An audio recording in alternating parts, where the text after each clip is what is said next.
Hi there. I can see we've already got a couple of people who have dialed in for our session this morning. So welcome to the COVID-19 Biz Booster series.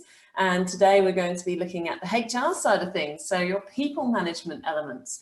Now, the session today will take roughly about an hour. So we're going to run through some key areas that may be able to help your business during these times. But there's also going to be plenty of time for questions as well. So at the end of our session, feel free to share any questions that you have, and so I'll take you off mute. But if you do have anything that you'd like to share in the meantime, feel free to use the chat box. And there's also a Q&A box, so if you'd like to ask any questions, you can also pop your questions in there, and then we'll just mark them off as answered as we go. So there's a chance that we might have a couple more people who may join us in due course. So hopefully that will be happening in the next few moments, but I realise your time is precious as small business owners. So without further ado, we'll move on to the presentation itself. So we do have a slide deck that we're going to be working through today, and hopefully up on your screen, you're starting to see now the first slide up there with the C19 Biz Booster series. Okay, so before we crack on with the actual content, it's important that we also run through acknowledgement to country, especially last week being Reconciliation Week. So I'd like to acknowledge the traditional custodians of the land, the Whadjuk people of the Noongar Nation and their elders past and present. I'd like to acknowledge and respect their continuing culture and the contribution they make to the life of this region. Now, for our session today, the information that I'm presenting to you is grounded in over 20 years experience in HR and over 7 years experience running my own small business, a boutique HR consulting organisation. And so during that time, I've provided a whole range of services to organisations. I am a keynote speaker. I've spoken at conferences, seminars and events. I deliver all sorts of different workshops, often in person up until recently, and now of course very much more online, often via Zoom. And training delivery is not just in general public workshops like this. I also provide training in-house for organisations. So looking at training for staff to develop in areas that are required, or developing knowledge that are required by that particular organisation. I provide peace of mind to business owners via HR health checks, coming in, seeing how things are working, if there's areas that can be optimised to maximise performance, or if there's indeed compliance areas of concern that need to be addressed before they become big gnarly issues for your business.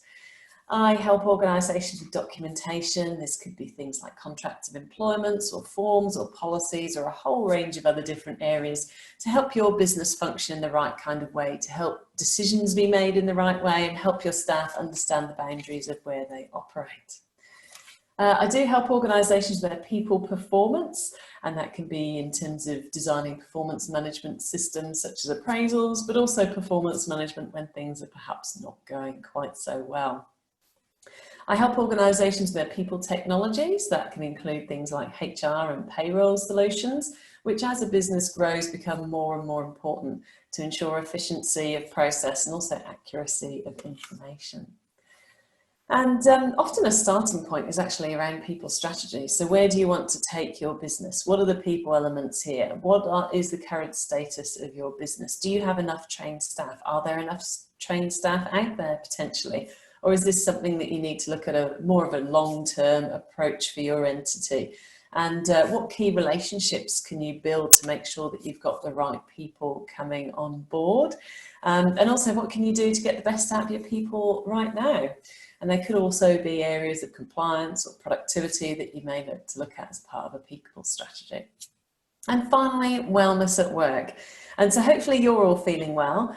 I've found that these past few weeks, when we have been very much more working from behind a screen rather than working face to face in reality with people, it's been harder to move. So it is good to look at wellness at work. I'm actually a trained yoga instructor as well. And so you might like to actually start off with a little bit of movement. And this will actually give people a few minutes to join in if they're running a little bit late this morning. So you might like to just bring yourself up to a standing position and just maybe have a little bit of a shake into your hands and wrists, and knees into your wrists and up into your elbows. This is a great way of getting your body moving. It's good to keep moving around about every 40 minutes or so. They do say sitting is the new smoking in terms of a wellness issue, and you can actually start shaking out to the sides if you've got a little bit of working with your range of movement, working with what's good for you. And you can even do big circles up overhead if you like, and go back round the other way. And hopefully you've got something to hang on to, maybe a desk or something. You can start actually shaking out your feet. This is one of the issues with delivering these sorts of things online, is I can't actually see if anyone's joining in or if everyone's just rolling their eyes going, what is this? I thought we were going to be looking at a way to boost my business, not doing any crazy little movements as you start off for a webinar. But hopefully, you know, if you just take a moment to maybe close your eyes and scan through your body, you might feel a little bit of tingling. That little bit of movement might have helped. It's good to actually do a little bit of twisting as well, twist from the hips. Let your arms go around it. This is a great way of warming into your back. So if you do have a job role where you're running a business or managing people and you're sat down a lot, maybe you're sat down at the moment more than you normally would be, it's good to do a few little things like this. Otherwise you can actually develop a few back problems. You can have your nice gentle knees, so you haven't got them locked, you can actually bend into them a little bit as you go around. These sorts of things can really help you be your best at work. But unfortunately, we're not here for a wellness session today. We're here to look at the holistic organisation from a people perspective. And we're going to have a look at what is relevant for your business here and now in a couple of key areas. So one, looking at your safety obligations as an employer, and that's all been skewed quite differently with COVID happening. So we'll have a little bit of a look at that through a COVID lens. We'll have a look at some ways to boost performance in your organisation and getting the best out of your people. But from time to time, there's often performance issues, and that is sometimes the first point of interaction with a business owner, maybe where there is a performance issue with a staff member. And so the business owner or manager is seeking some assistance with that. And from there, sometimes by picking apart that situation, you can find out, is this just one individual, or is this actually part of a bigger culture that needs to be addressed, and look at what steps need to be taken from there. Okay then, so with the employer obligations, there are some employee obligations, and these are across all workplaces across the nation. They're general principles that are accepted from an organisational and employment law standpoint. So the sorts of things that you can reasonably expect as an employer is that your employees will follow all the legal instructions you offer. So if you're asking somebody to go and do something illegally, so if they're on a company, a client premises, let's say, and you're asking them to remove assets without authorisation, then that would be an unlawful thing and they could decline. But if you're asking them just to go about their everyday job, you are well within your rights to do so and to expect that to actually occur. And if it doesn't occur, then you can take action. Employees are also obliged to make sure that they correctly use any company information. So that means that if there's any client sensitive information, that isn't removed or dealt with inappropriately, you don't have any privacy breaches and elements like that. There's also the reasonable expectation that an employee will attend work in a punctual and reliable manner. And what that looks like for you can be different according to your industry and your type of organisation. Now, there's employee obligations also around things like looking at undertaking duties in a legal manner in accordance with your company policies. So perhaps you don't have policies. It is a good thing to start thinking about as you grow, because in the early days, it's quite manageable. Your people are in a small group and perhaps you're interacting with them a lot. And those informal discussions and interactions can really help guide the kind of behaviours that you're looking for. As hopefully you grow as an organisation, that's where a little bit more around the formalising processes is important. So it could be around leave, for example. What are your expectations around how much notice somebody gives you to take annual leave? Can they just turn up tomorrow and ask for 6 weeks off? Or should they give 2 weeks notice of leave? Or should the notice of leave be equivalent to the period they want to take off? All sorts of different practices and principles apply in organisations. And it's nice to have a bit of a framework so people know where they stand. Employees are obliged to follow good environmental practices. And so this is particularly around any issues that could occur through misuse of materials. So for example, if you've got chemicals, making sure there's not a chemical spill that would get into rainwater drainage and stormwater drainage, things like that. Employees are also obliged to provide support to work colleagues. So you can't have somebody who's one of those techie people who might not be a person-centered person, their interpersonal skills might not be that great. There's still a requirement. They can't just exist in a bubble. There's still a requirement to provide that support to others. People are obliged to provide a good quality of work and also work in a safe manner. And if people are not doing those sorts of things, there are ways of tackling that, and we'll get to that a little bit later on in the presentation. Okay, so as I mentioned, if you do have any questions as we go, feel free to pop them up in the question box. I can't see any up there just yet, so we'll continue on with the next slide. Now, there are some more employee obligations around safety in terms of following your instructions as an employer around any safety and health, taking good care of any PPE. So if you're handing out, for example, safety glasses to wear at work, that person takes good care of them. They're not coming and asking for a new pair every single day, or same with work boots and so on and so forth.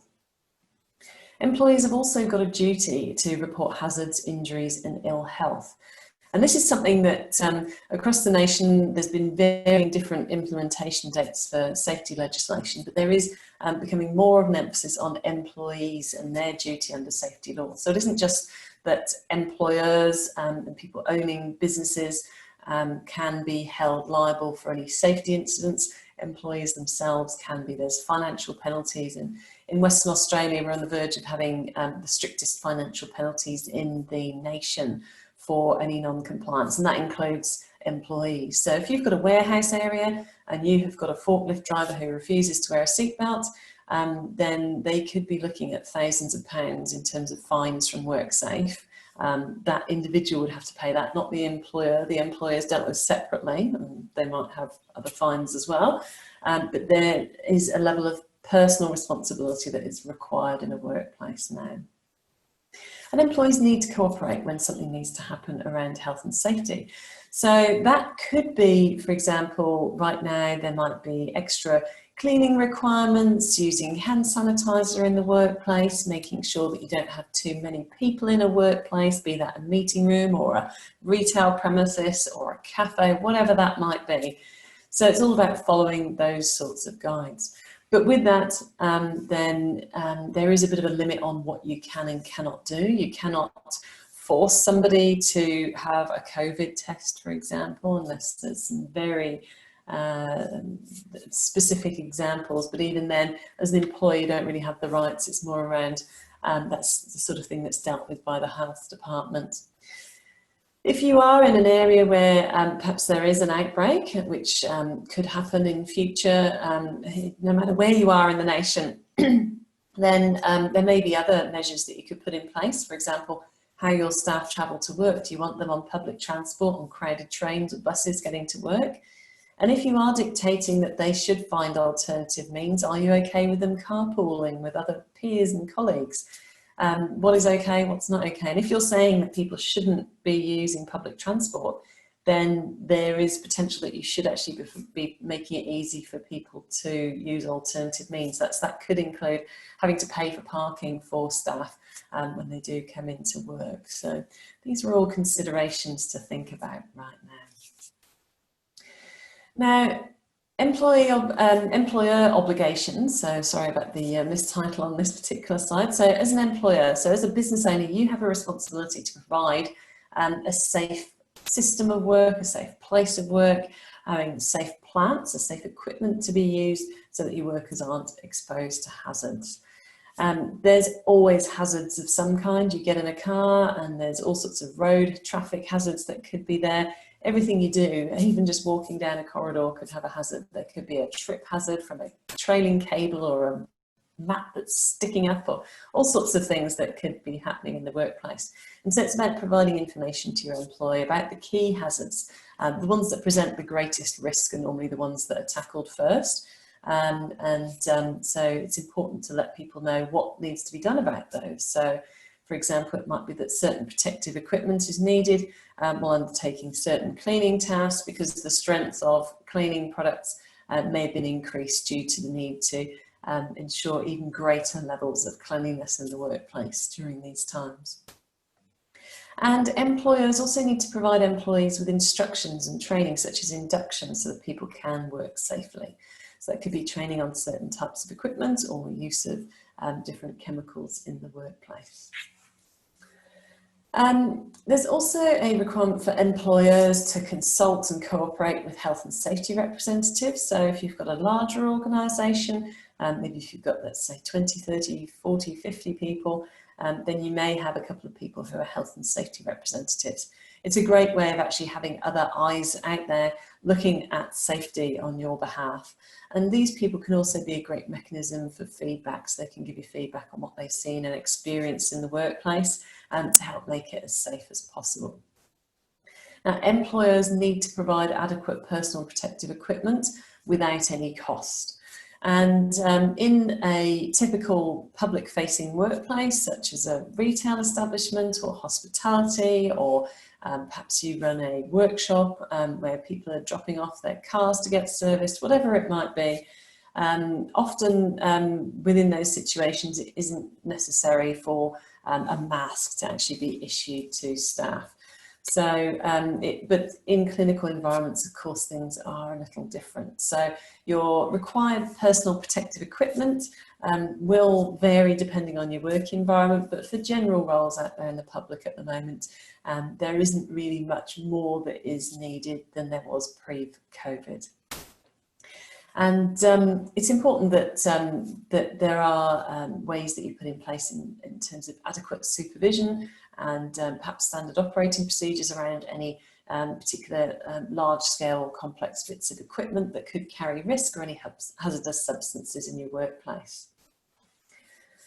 You do have a responsibility to let people know, let your staff know how they need to resolve any complaints or concerns about safety at work. So you may have somebody, if you do have a public-facing organisation, you may have an employee who might have some level of immunity issues at the moment. They might be concerned about coming into work.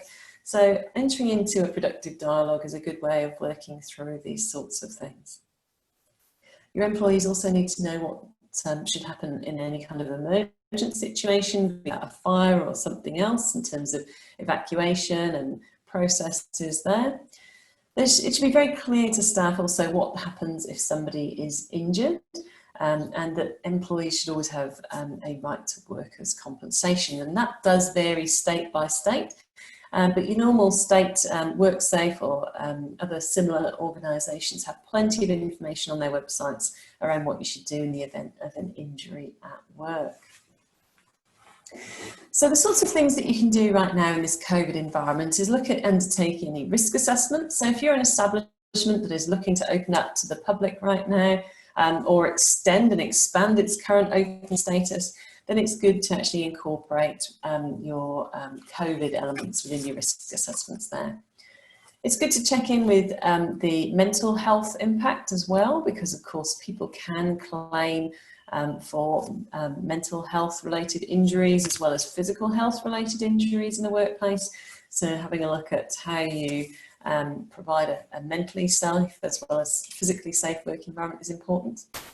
And there are opportunities to discriminate. Now, discriminate's normally got all these negative connotations around it. It's a very bad thing to happen, and people think about it as being gender discrimination or something like that. But discrimination can be on genuine requirements or the inherent requirements of a role. So, for example, if you're looking at bringing people back into the workplace, you may select certain workers instead of others because some may have health issues that might preclude them from working in certain environments right now. It's good to screen workers that are returning to work. So if they have had a cough and a cold and a sniffle and they do meet the criteria for a COVID test in your state, then perhaps you ensure that you've actually got a copy of those test results before you bring them back to work, because of course the negative impact in terms of your reputation, the public health and safety, and also the safety of your staff are huge if somebody were to have a COVID case within your workplace. And the other element, of course, is if somebody does catch COVID in your workplace, that is technically could be a workers' compensation issue also. And things that you might like to consider to help your workplace be as safe as possible, particularly as it is the winter season, the flu season, you might want to support flu shots. So you can come to arrangements with local pharmacies where perhaps staff could go there and they could have a free flu shot, or perhaps you have somebody who comes out to your workplace and staff can get a flu shot there. So hopefully that can help counter some of the potential absenteeism levels and boost your productivity during the winter season also. Now, in your workplace, it is good if you have got people that are coming into a place of work right now to make sure that there are reminders on how to wash your hands. So the old 20 seconds, happy birthday to you, and all the different ways that you need to maneuver your hands around to make sure that you've got rid of all the germs. Information on how to use PPE, particularly if this is new to people, make sure that there's some sort of training, go through cleaning practices. Also what to do if you have people working from home. Perhaps you thought this was something that was going to be a couple of weeks and you've decided that you want to extend it further, or perhaps you've had a flexible working request from a staff member and they want to work remotely. So there's guidance available online setting up safe workplaces and safe workspaces, making sure you've got good ergonomics if you're at a desk setup.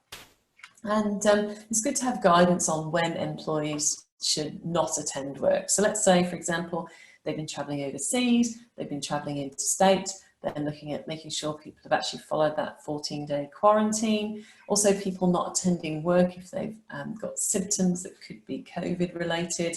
And it's good generally this time of year to make sure people with sniffles don't end up spreading that all through your workplace. And you may have some kind of way of communicating with people. Perhaps you use tools like Microsoft Teams or other online chat facilities, or even things like WhatsApp or Messenger to communicate with your staff. And that's a great way of actually getting out there and providing information on COVID, what's real, and counteract some of the fake news that is out there at the moment. No questions so far, so I will keep moving on. Now, the next section looks a little bit more about gaining the best out of your people at work. And if people are engaged at work, they feel like they can give their best to you and you get your best from them. They have a rewarding, fulfilling role. You have a highly productive staff member. Everyone's a winner. So looking at employee engagement is an important aspect of a successful business. And even if you don't have employees right now, these are some interesting principles to think about with your team of the future, potentially, in terms of how to work with your people. So expectations need to be clear right from the very start. What are you expecting? You might have some goals, maybe some KPIs or key performance indicators for people in terms of what they need to deliver. Being specific with the quality and quantity and the timeliness of work you want is so important.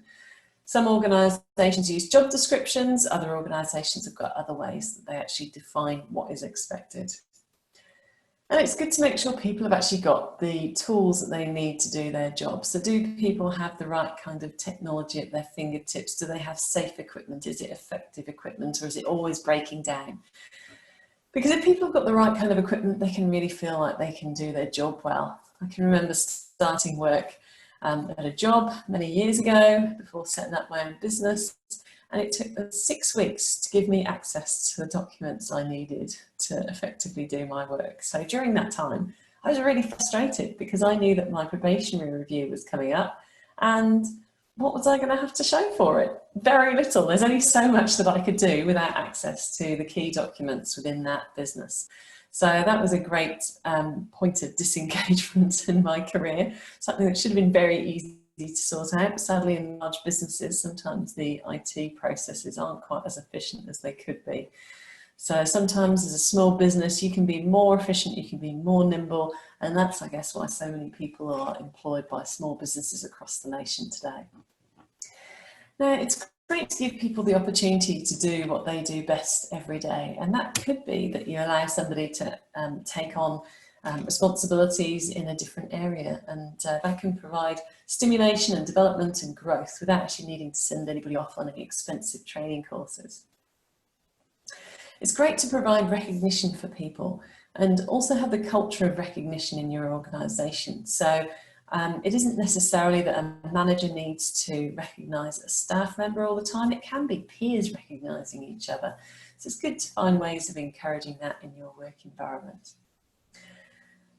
Motivated and engaged staff in organisations often have people at work that care about them as a person.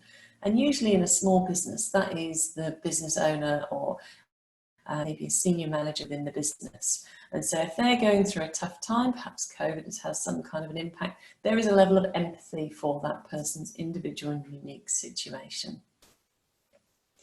And that can buy a huge amount of goodwill. Somebody who's been through a difficult time and they've had that empathy and understanding, often they will become loyal, dedicated members of your team if they weren't already.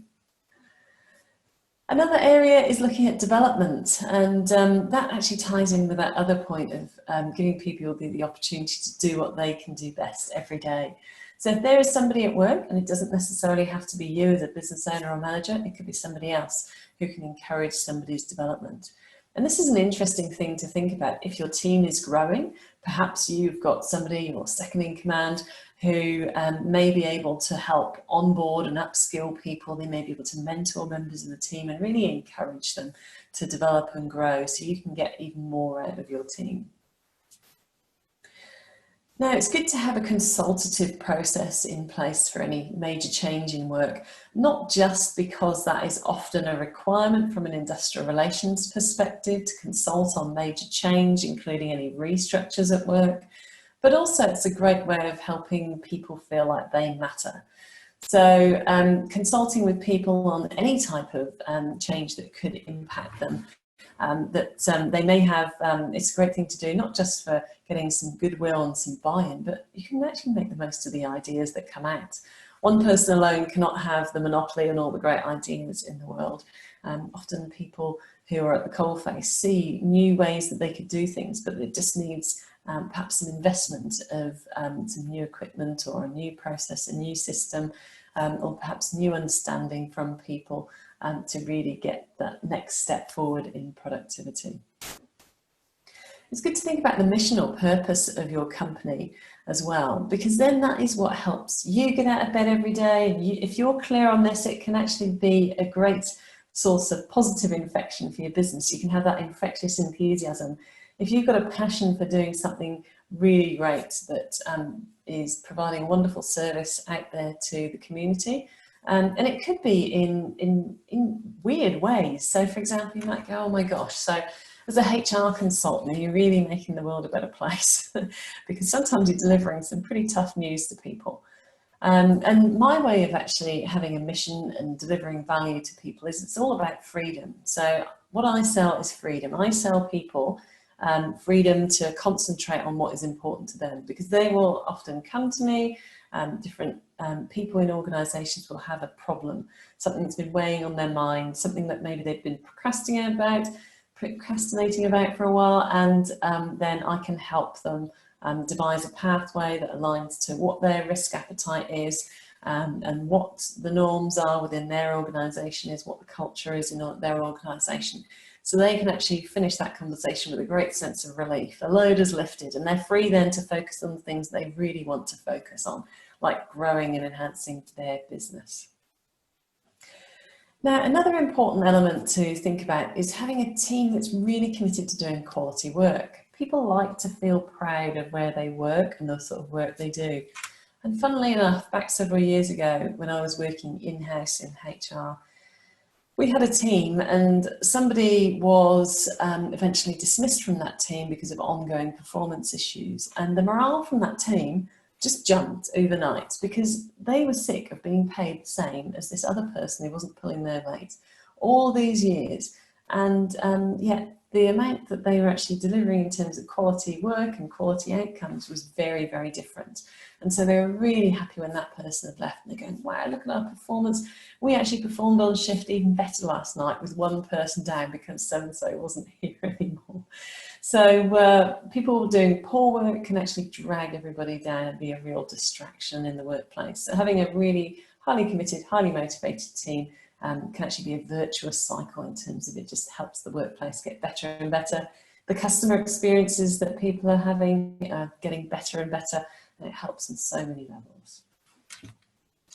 Another element that does seem a little bit unusual, but it's all about having a best friend at work. So if you've got people that have got trusted relationships at work, then it really helps have a cohesive workplace and helps there be enough trust to give honest feedback, and also helps your safety standards in a workplace, because individuals will genuinely care for each other and want to make sure that no one comes to any harms. They're more likely to report incidents and issues and hazards in the workplace, helping you as a business owner or manager to have a safest possible work environment and avoid any issues with WorkSafe down the line.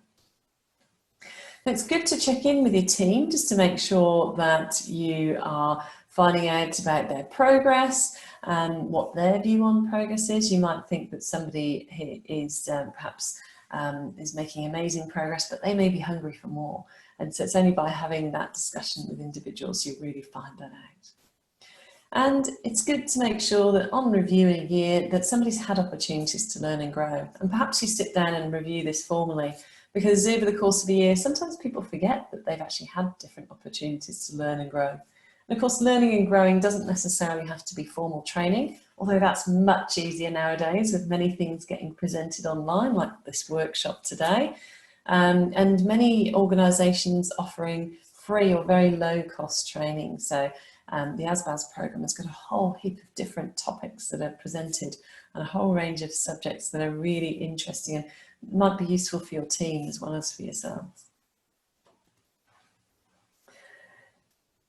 Now, in terms of steps towards better performance, if you do have people that are disengaged from work, then with that, moving through to getting people engaged, it's all about valuing people, valuing their contributions, catching people doing something right so you can offer some positive recognition and reward there. By involving people, it helps to really boost morale and develop that sense of enthusiasm to hopefully get to that whole sense of ownership. And a fantastic example of that is actually, apologies, my slide's skipping forward a little bit too quickly there, is back when Nelson Mandela became president in South Africa. And around that time, the Mercedes-Benz factory was cited as being one of the worst in the world. It had terrible productivity issues. The cars had reliability issues. There were all sorts of industrial disputes, all kinds. But when he became president, the workforce actually got together and went, we actually want to make Nelson Mandela a car. And so they had a chat with management, and the management team then said, okay, well, we'll donate the parts and then you provide the labour. So the workforce all provided free labour. So after their normal day of work, they'd all work very carefully on this car. And at the end of it all, they all said, even years and years, decades later, they said that was the best car that ever rolled off their production line. So it was just another car coming out of the plant. It was just another red Mercedes coming out of that same factory, being built by the same people there, with the same skill sets. And yet everybody believed this car was way over and above anything it had ever done.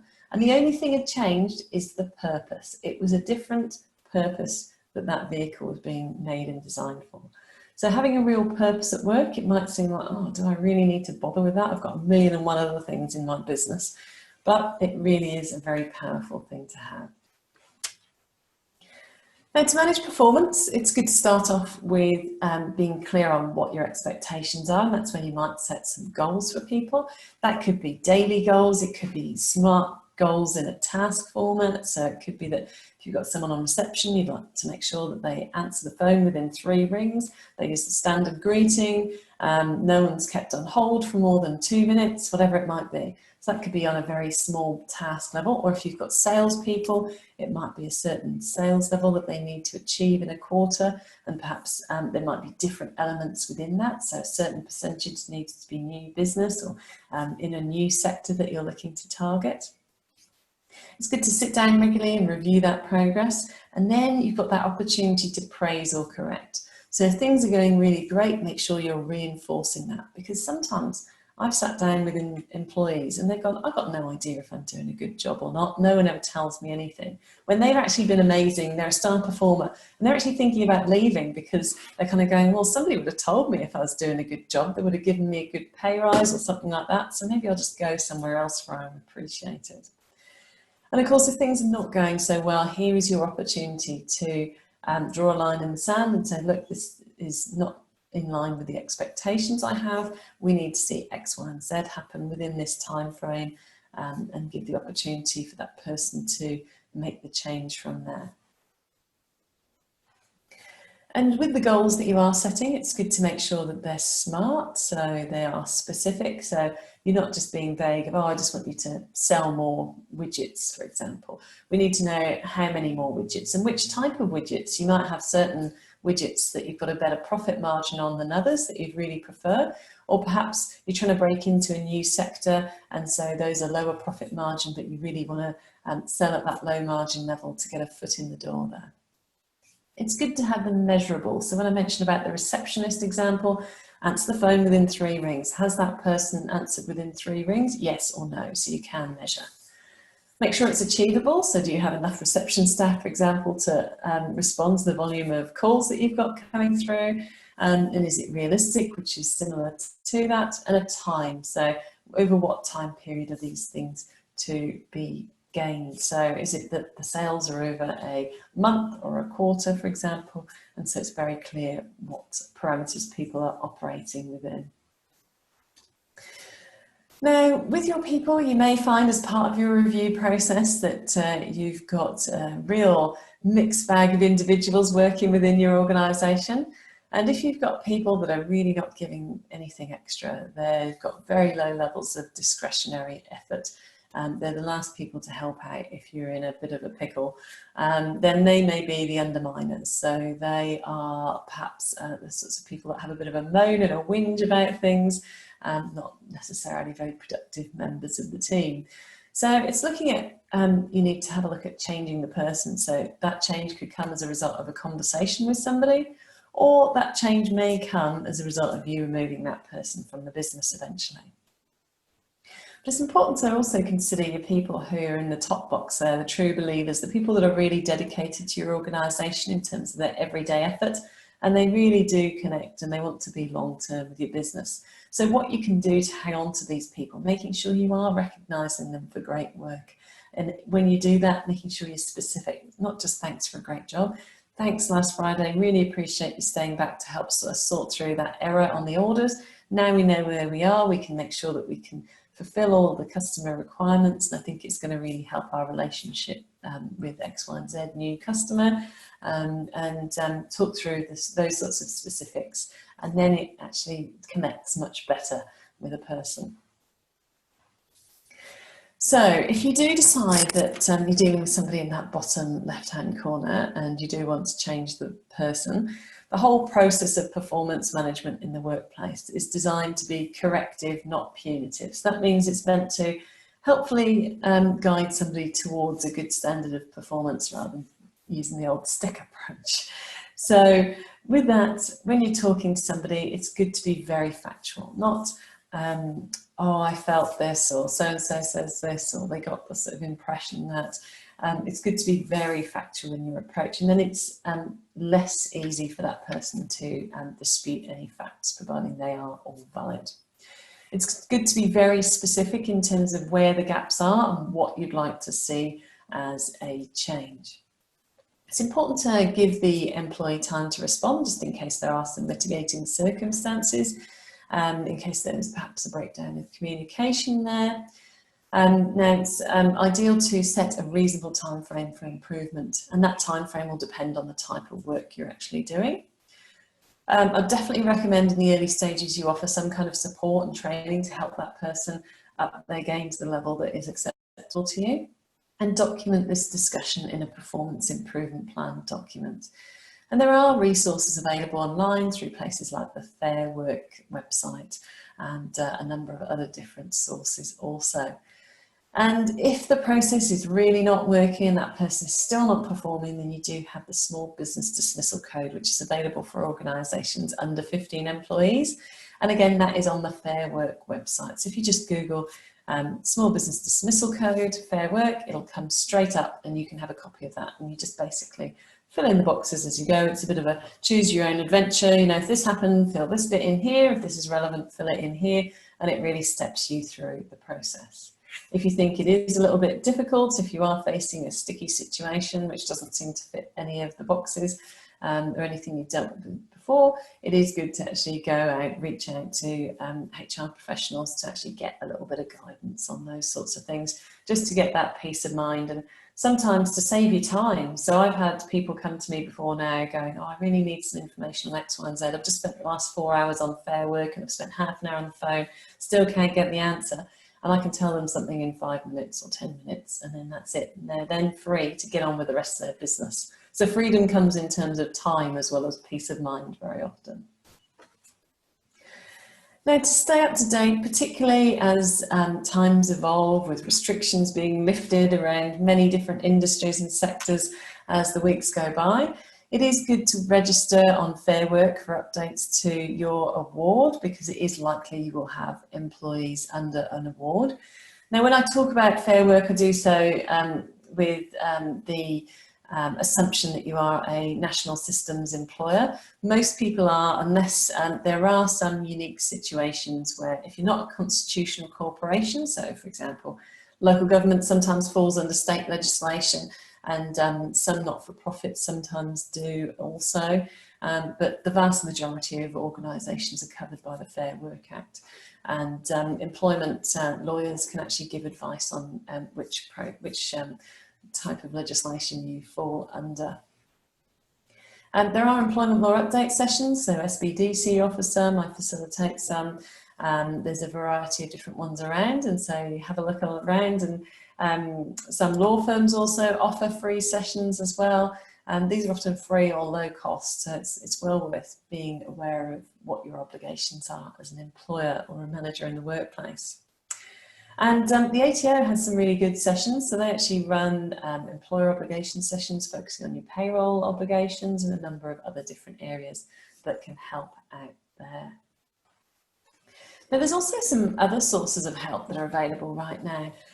So if things are difficult right now, perhaps trading times have been really tough for you in your business, maybe you've got a whole host of staff on JobKeeper, but you've got no idea how on earth you're going to be able to pay them all as employees when the JobKeeper supplement ends.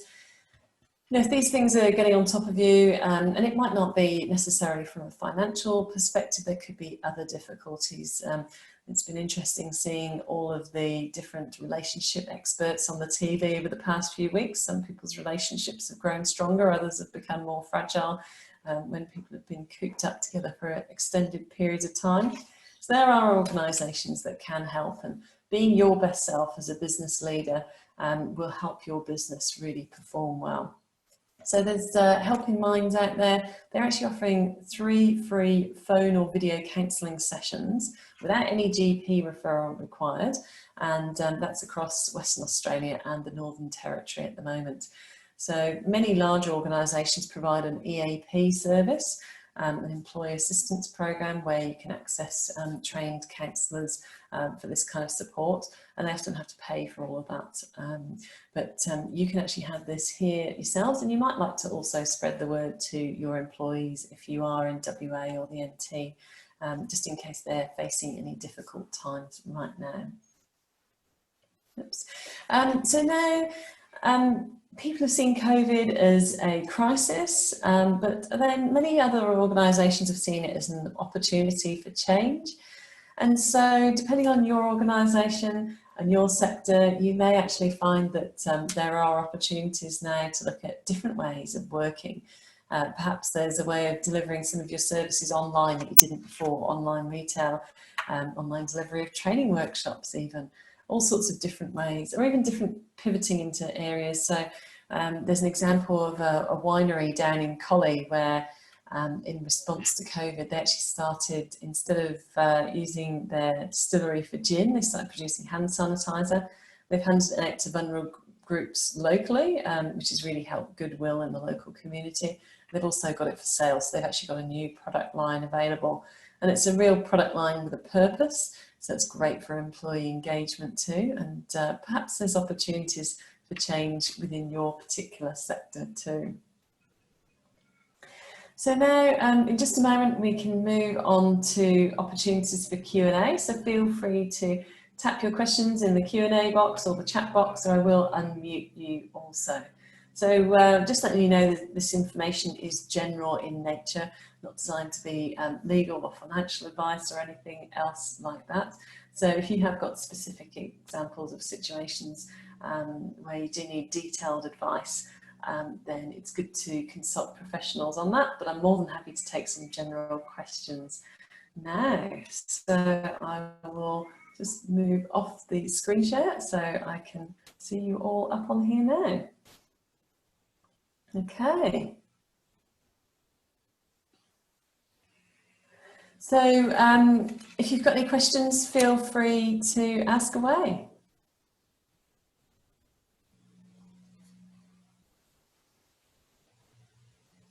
Okay, no problem, no questions as yet, but that's all right. What I will just quickly bring up on screen, and I might just pop this in the chat box for you as well, is some help that is available in terms of making sure your workplace is safe. So Safe Work Australia have actually got some really great guides available right now that is industry specific. So I'll bring up this page and I'll share it with you just now, as well as chat box. Okay.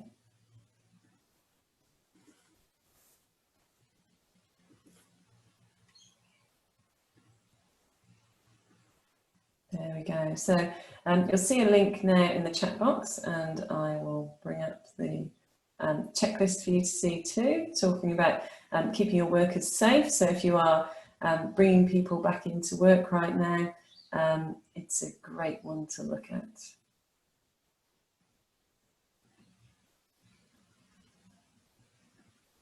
So as you can see here, there's a checklist around working from home, physical distancing, and of course those sorts of elements are changing as the weeks go by, and of course it's different for every state. So if you're operating in more than one state, it is good to keep an eye on those local guidelines there.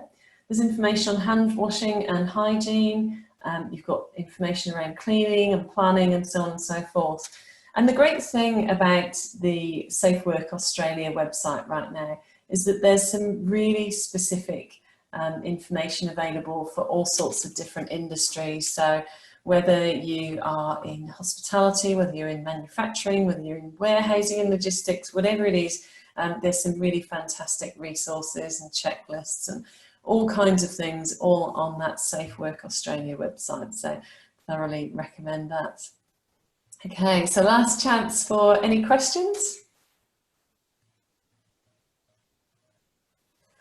No problem. And actually, just a little bit of a question for you also is around the ASBAS program. So the ASBAS program in a number of different areas. They're actually seeking people to get some feedback, having sessions, or whether you've enjoyed these. So if you're actually open to your email box so that you can help out, because it's all part of business owners and business leaders in the small business sector. And it's also useful for the government to see where value is being added. So the ASBAS program, of course, is only awarded for a couple of years at a time. and so it's really great to have your views. So yeah, if you are open to doing that, then I'll just leave the chat box open for a moment if you did want to engage. And in terms of looking at other workshops, there's a lot of other different workshops that you may have seen on the Eventbrite page on a variety of different areas. So there is a dedicated Eventbrite page for ASBAS, and there's also some Small Business Development Corporation workshops where there's a dedicated page there too. So many useful places where you can get further guidance. Okay, well, as we have no further questions, I'll bring this session to a close, but we'd really like to thank you for your time today. Really appreciate you coming onto the webinar and hope you've got some benefit from that. Yeah, hope you enjoy the rest of your day. Thank you very much.